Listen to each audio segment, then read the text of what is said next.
How's it going, everybody? Welcome in to another episode of the Mavs Step Back Podcast. I'm your host, Dalton Trigg. I am here today to give a general state of the Mavs because, I didn't recap the previous game that they played uh, against the Portland Trailblazers, which was a win.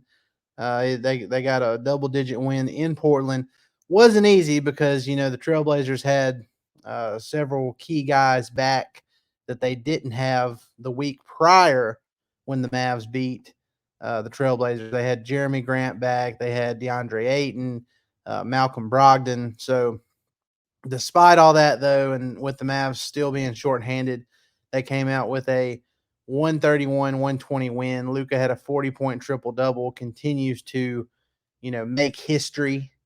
Um, it's crazy. I mean, and then they turn back around and they play at Denver, which we all thought, was going to be tough. And it was. You're playing in Denver. The Mavs have had the misfortune of playing the Nuggets after the Nuggets have had a tough loss twice this season. So not only are you playing in Denver, not only are you shorthanded without Kyrie Irving, Josh Green, Maxi Kleba, Derek Lively, but you're also playing a very motivated Nuggets team that just lost in a game prior to facing you. So that's twice now the Nuggets have had extra motivation, and they came out and completely walloped the Mavs 130-104.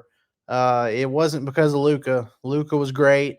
36 minutes. He had 38 points on 13 of 24 shooting overall. Shot 6 of 12 from three. Had 11 rebounds, 8 assists. Now, you know how we always talk about, or at least I always talk about on this pod, how the plus minus stuff can be kind of deceiving sometimes because it's not really an individual type of stat. It's based on who you're on the floor with. And, there's a lot of different things that go into it. But every now and then, there are times where the box score plus minus meets the eye test. And this wasn't one of those cases, in my opinion, because Luka, despite being better than literally anybody else on the court for the Mavs, he had a fantastic game. He was a negative 29 for the game, and I think that's more to the credit of how elite uh, the Nuggets starting five is. Because Jokic didn't even have like a big scoring game. Jokic finished with 8 points, 9 rebounds, and 7 assists in just 28 minutes. He only shot 3 of 8 from the field. So you have a league MVP having that kind of night, and yet you still lose by 26 on the road. And then Luka, with that fantastic effort, was a negative 29. So that just goes to show the talent discrepancy. Even when the Mavs are fully healthy, I feel like the Nuggets are still the more talented team overall. They just don't have many holes. I mean, you just look at their roster top to bottom. Their starting lineup with Jamal Murray. You got Kentavious Caldwell-Pope, Michael Porter Jr., Aaron Gordon, and Jokic. That is as solid of a starting five as you're going to find in the league. And like I said, no holes to expose. And then their bench that, had been averaging like 47 points a game lately in their last handful of games, they came out and scored 62 points off their bench. Like, that's crazy. The Mavs just got completely uh, shell shocked in Denver last night. Uh, I'm looking at the box score here, just trying to make sense of it all. But Reggie Jackson, he's always had something against the Mavs since his Clippers days. Every time the Mavs play against Reggie Jackson, he goes off. He was 9 of 12 overall on the night. Also had 4 assists, 20 points off the bench in 19 minutes. Just, overall, Jamal Murray, 22 points, Aaron Gordon, 21 points. It was just too much. It was too much for the Mavs to handle. And now they're 16. The Mavs are 16-10. They fall from being third temporarily in the West. They fall from being third to uh, now being fifth and pretty much tied with the Clippers, who they face on Wednesday at American Airlines Center.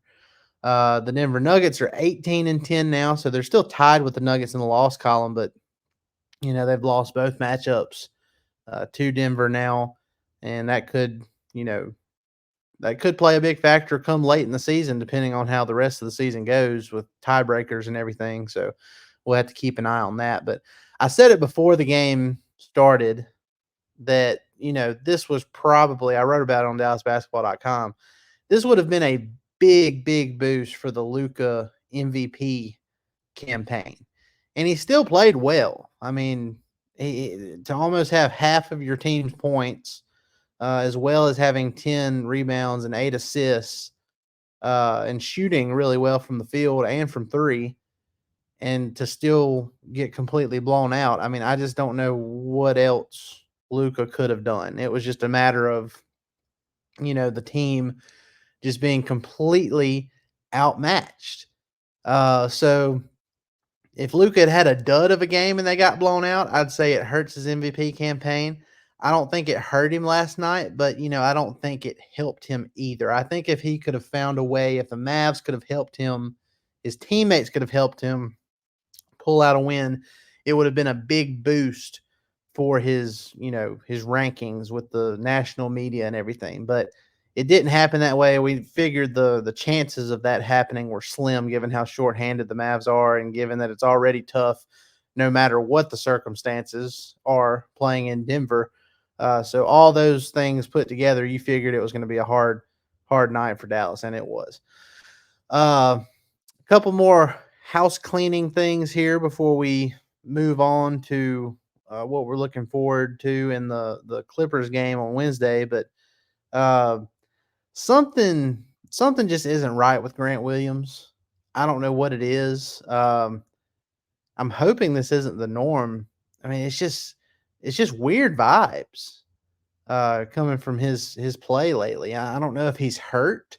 He missed a handful of games with knee soreness or a bone bruise in his knee. Uh, but aside from the first, I'd say 10 games of the season where he played really well and he was shooting like 55% from three at one point, which was never sustainable, to be clear. But since that point, he's not been very good at all. Aside from that Lakers game last week, he's just been non-existent for this team. He had another bad game last night, in my opinion. Shot 3 of 8 overall. Only had 7 points. Was a -13 in 22 minutes. It's just I don't know. I mean, there's a lot of people on Mavs Twitter that are comparing him to what Reggie Bullock was last year when he kind of post we're talking about post Western Conference Finals in 2022, Reggie Bullock. Just to be clear there, that's who he's being compared to, which is not a good comparison if you're in the same boat as that. So I don't know what's going on with Grant Williams. He's still young, though. He's on a pretty decent contract. They really need him to get going if they're going to reach their potential this year. 16-10. I think if before the season started and given how last season ended, if you had said, okay, well at the 26th game mark, the Mavs are going to be 16-10, I think most of us would have taken that. Could it have been better based on how some of these games have ended, like the not completing the OKC comeback and stuff like that? Yeah, sure. But it is what it is, and I think they're still in pretty good position to be 6 games over 500 at this point in the year. Got to have Grant Williams play better. Derrick Jones Jr. has completely cooled off on his 3-point shooting after, having he's been hovering around 40% this year, which is, by far a career high. I think it was down to 38 the last time I checked, but he was 0 of 5 last night, and if he's not hitting threes, and he's one of the main guys that are left open from three, then you're going to have problems. He's in 25 games for Derrick Jones Jr. He's averaging a career high 9.8 points per game averaging 3.6 rebounds a game, shooting 47.6% from the field, 35.5% from three, which isn't bad. But like I said, so let's look back at Derrick Jones Jr.'s last, let's say 5 games he's played. The last 5 games for Derrick Jones Jr., he's shooting 40.9% overall, and he's shooting 15.4% from three. That is rough.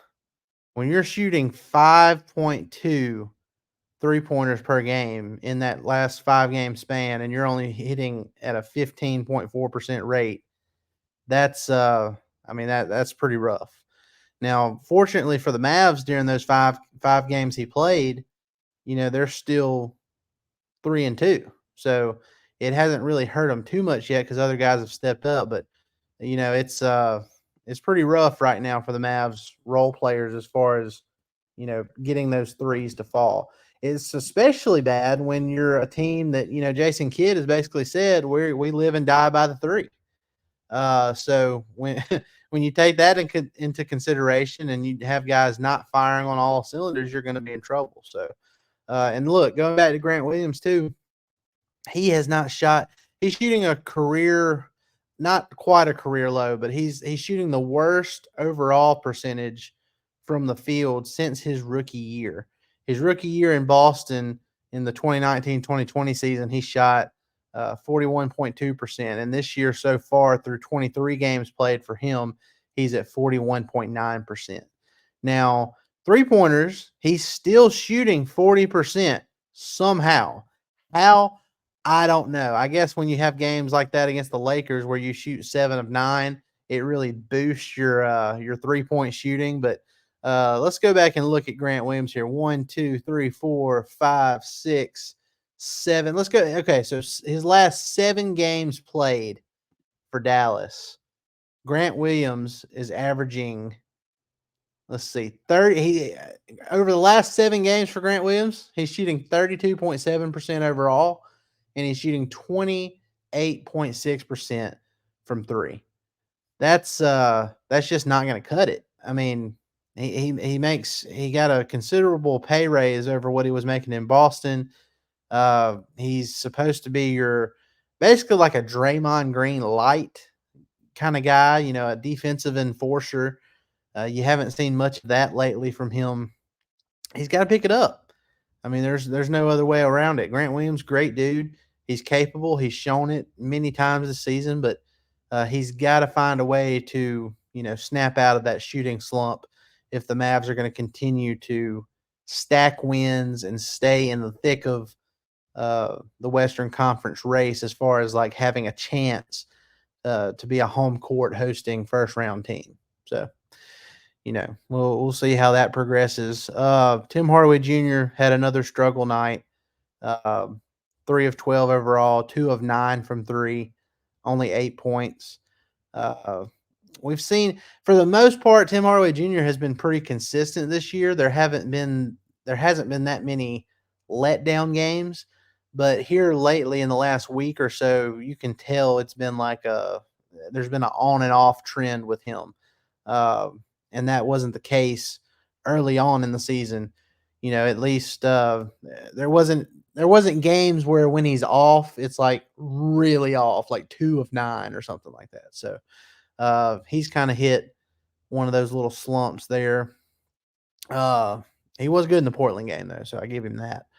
But anyway, we're moving on to the Clippers game on Wednesday. Before we do that, though, I do want to go over some betting picks for the Sleeper app. If you haven't heard, the Sleeper app is a great way to play daily fantasy sports. If you're into that, if you want to make some really good NBA picks, if you think you know basketball, get the Sleeper app. Use our promo code STEPBACK, all capital letters, all one word, to get up to $100 matched on your first deposit. Again, that's promo code STEPBACK and get up to $100 matched on your first deposit. For tonight's slate of games, Mavs aren't playing. They have the day off, and then they'll play against the Clippers tomorrow night. But tonight's slate, we have the Memphis Grizzlies against the New Orleans Pelicans. We have the San Antonio Spurs against the Milwaukee Bucks, the Boston Celtics against the Golden State Warriors, and the Phoenix Suns against the Portland Trailblazers. So, uh, looking at the first one I'm going to look at, I'm going to make 3 picks for tonight's slate. Looking at Boston Celtics versus Golden State Warriors, we've got Steph Curry over under on 3-pointers made in this one, 4.5. I'm going to take the over. And the reason I am is because Curry broke his streak. It was like 280 plus games where he had made a 3-pointer.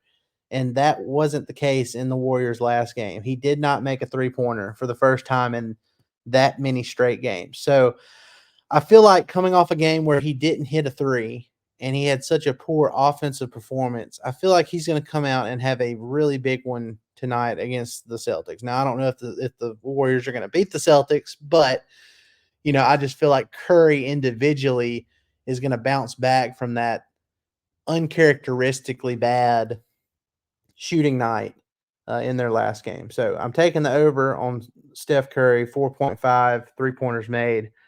Klay Thompson, 19.5 points. I'm going to take the under. I think Boston is good enough defensively that, they'll be able to take care of Thompson, who has had a down year for Golden State. And then Kristaps Porzingis, former Maverick, 1.5 turnovers.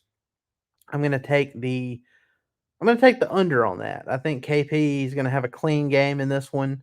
I think he matches up well with the Warriors, given the Warriors' big man situation, especially with Draymond Green out. Draymond Green has been suspended indefinitely by the league for that hostile act he committed against Yusuf Nurkic and the Phoenix Suns the other day. So, I think with him out, Porzingis is going to have less resistance, and I can see him having a really clean game. So I'm going to take the under on Kristaps Porzingis, 1.5 turnovers. And again, y'all, if you want to test your basketball knowledge, if you want to go and make some NBA picks or really anything, it doesn't have to be NBA.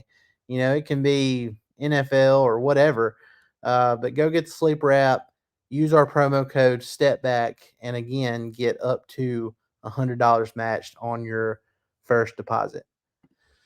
Okay, so like I said, the Mavs, they're going to try and hit the reset button. They're going to play the Clippers on Wednesday. And this Clippers team is not the same Clippers team that they beat immediately following the James Harden trade, because, they've already lost to the Clippers more recently since then on November 25th. Since the Mavs played the Clippers last, which was a blowout loss at home, the Clippers have won 10 of their last 12 games, and they've won 8 consecutive games now coming into American Airlines Center. So the Mavs are going to have to play streak busters if they're going to win this game. James Harden has figured it out. Ever since they moved Russell Westbrook to the bench, that seems to be a move that has really kind of set the tone for the rest of the guys. They added Daniel Tice, which has been big. Paul George is playing at a high level. Kawhi Leonard, who has been able to stay healthy thus far, he's playing at his old level that looks like the guy that helped Toronto win the NBA Finals that time. So, I feel like this is going to be tough, but now the Clippers are playing the Mavs in a situation like what I was worried about with the Mavs playing the Nuggets going in that last game. The Nuggets had just lost the game. They felt the pressure to bounce back at home. So, the Nuggets were playing at home. They needed to bounce back. They had a big performance because of that.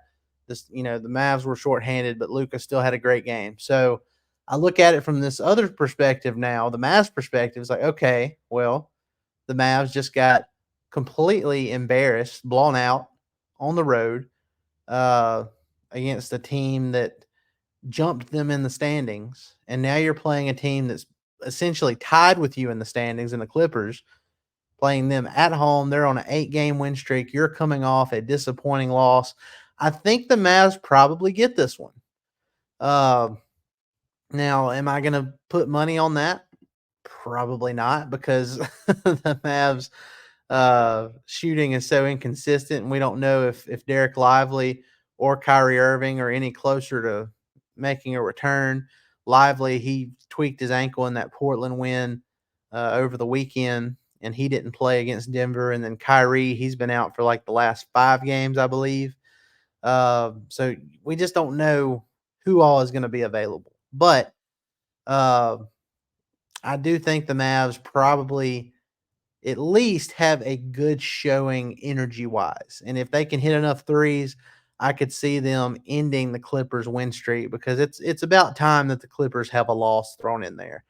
Um, so we'll see how that goes. And then if they do end up getting a win against the Clippers, then you have a couple of easier games. Uh, well, I say easier. Houston, one of the best defenses in the league, but their offense isn't that great. But anyway, if you can beat the Clippers, then you have 2 straight games against the Houston Rockets and the San Antonio Spurs. So if you beat the Clippers, you have a chance to win 2 games against your in-state rivals heading into Christmas. And then if you do that, then you're 19-10 heading into your Christmas Day game with the Phoenix Suns, who have looked pretty bad this season based on what the expectations were. And Bradley Beal is out for several weeks for them, so he's not going to be playing in the Christmas game. So we'll see how it goes. I think the Mavs are okay. I think they're in good shape. It's just one of those things where it's unfortunate, untimely injuries. But I think they'll be able to shake it off. And with Luka playing at the level he's playing at, you have a chance every single night. You just have to have other guys hit some shots. Like if Derek Jones Jr. and Tim Hardaway Jr. just have decent nights, they don't even have to have great nights. But if guys like that just have decent nights, on nights where Luka's putting up 38, 11, and 8, then you're going to give yourself a chance to win. And it's going to help the confidence of everybody else around you as well. So, it'll just depend on the other guys giving Luka a little bit more help. And I think playing at home and coming off a loss, that's probably the best bet for the Mavs going into Wednesday night. But we'll see. We'll see how it goes. Guys, I appreciate y'all coming in and listening to me ramble for about 30 minutes here, or 23 minutes actually. Be sure to go like, rate, and subscribe on all your favorite podcast platforms. I really appreciate you for all the support you've given to this podcast over the years, and my work specifically on DallasBasketball.com.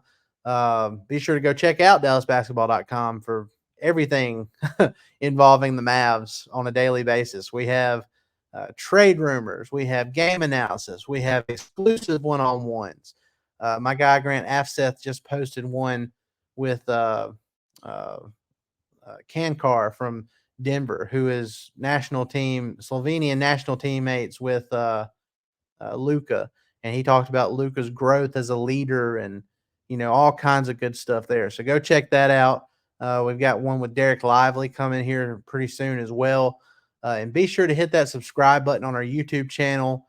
The channel has just completely skyrocketed this year, and I can't thank you guys enough. I mean, I try to stay consistent, come on here and talking about the Mavs at least once a week, and I try to do it more than that, but I really do appreciate it. And we'll be back on here either late Wednesday night or sometime on Thursday morning. I'll have my guy Drew Johnson back with me, and we'll have a lot of good stuff to talk about then too. So y'all, I appreciate it. Y'all have a great rest of your day, and we'll see you next time.